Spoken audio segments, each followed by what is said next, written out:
नमस्कार, मैं हूं फरहान और GLCC न्यूज़ में आप सभी का एक बार फिर स्वागत है। हाथरस की घटना के बाद यह लग रहा था कि अब इस तरह की घटनाएं घटित नहीं होंगी। उत्तर प्रदेश में लगातार कहा जा रहा है कि कानून व्यवस्था बहुत ही सख्त है, सुचारू रूप से चल रही है। महिलाएं एवं स्त्रियां रात में 12 बजे भी अपनी ज्वेलरी पहनकर भी निकल सकती हैं। किसी तरह की अब आपराधिक घटना घटित नहीं होगी। लगातार लोग विरोध भी कर रहे थे कि ऐसा नहीं है। NCRB की रिपोर्ट में जो क्राइम की सूची है तो उत्तर प्रदेश उसमें टॉप पर आ रहा है, यह बातें भी कही जा रही थी। लेकिन हम आपको बता दें 21 जनवरी का मामला है बुलंदशहर का। वहाँ का डिबाई गांव है, गालिबपुर जगह है वहाँ, डिबाई गालिबपुर।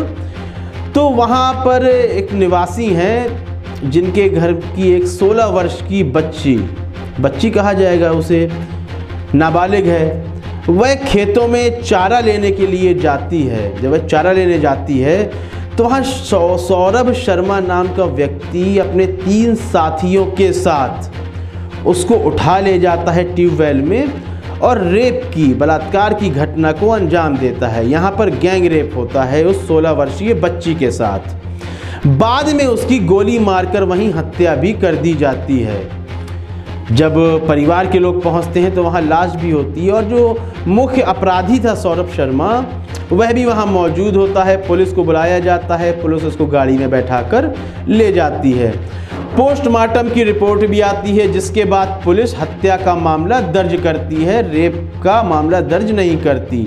परिवार वाले काफ़ी अफसोस में रहते हैं, पुलिस के प्रशासन के खिलाफ धरना भी करते हैं, लेकिन उन्हें बलपूर्वक वहां से हटा दिया जाता है और 22 जनवरी को लाश जो मृतका थी उनके परिवार वालों को सौंप दिया जाता है उसे।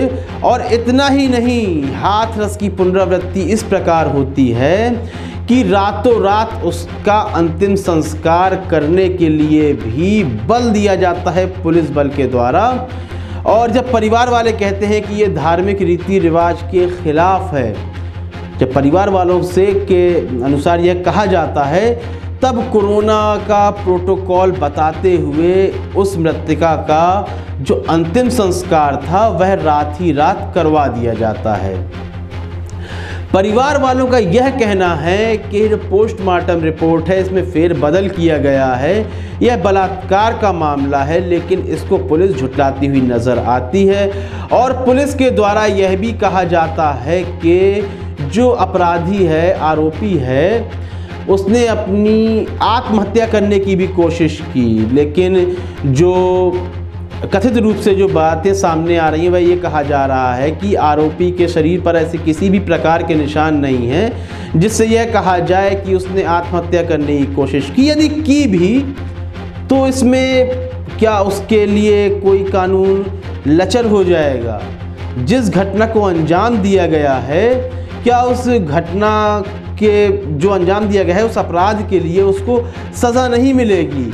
और यहाँ परिवार वालों को जिस तरह से दबाव में लिया गया और रात ही रात मृतका का अंतिम संस्कार कर दिया गया, हाथरस की घटना की पुनरावृत्ति होती हुई नज़र आती है।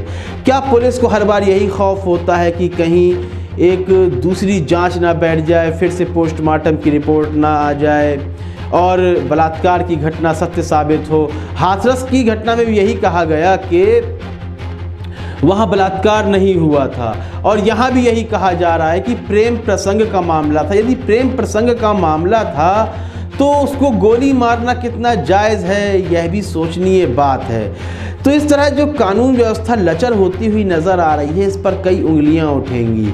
21 जनवरी से पहले भी, मतलब ये घटना तो 21 जनवरी की है, वायरल अब होती हुई नज़र आ रही है। अब लगातार मीडिया में इसकी चर्चाएं हैं। अब तक यह घटना दबी रही तो लगातार जिस तरह कहा जा रहा था कि एक गुंडा राज खत्म हो रहा है और स्त्रियां सुरक्षित हैं, महिलाएं सुरक्षित हैं, तो यहाँ पर आपको किसी पार्टी का समर्थक बनकर बिल्कुल नहीं सोचना है, बल्कि एक बेटी का बाप, एक भाई बहन का भाई बनकर सोचना है कि किसी के साथ भी इस तरह की घटना घटित हो सकती है। और यहाँ जब पुलिस इस तरह के मतलब एक दबाव बनाती है, राती रात शव का अंतिम संस्कार कराती है, तो कहीं ना कहीं एक राजनीतिक बू भी आती है। यहाँ पर कहीं ना कहीं एक राजनीतिक दबाव भी दिखाई देता है, क्योंकि यदि आम आदमी ऐसी घटना को अंजाम दे दे तो कहीं ना कहीं उसको सज़ा मिलती है, लेकिन जब पुलिस एक दबाव में आ जाती है तो वहाँ एक राजनीतिक दबाव दिखाई देता है। जो अपराधी है, आरोपी है, उसके पिता प्रॉपर्टी डीलर हैं, एक पूंजीपति व्यक्ति हैं, कहा जाए एक पूंजीपति व्यक्ति हैं, तो कहीं ना कहीं राजनीतिक असर इस घटना में भी दिखाई दे रहा है। क्या आपको भी दिखाई दे रहा है? यदि दिखाई दे रहा है तो कमेंट सेक्शन में अवश्य बताएं। कार्यक्रम को लाइक करें, ज़्यादा से ज़्यादा शेयर करें और चैनल को सब्सक्राइब करना बिल्कुल भी ना भूलें। तब तक के लिए इजाज़त दीजिए, धन्यवाद।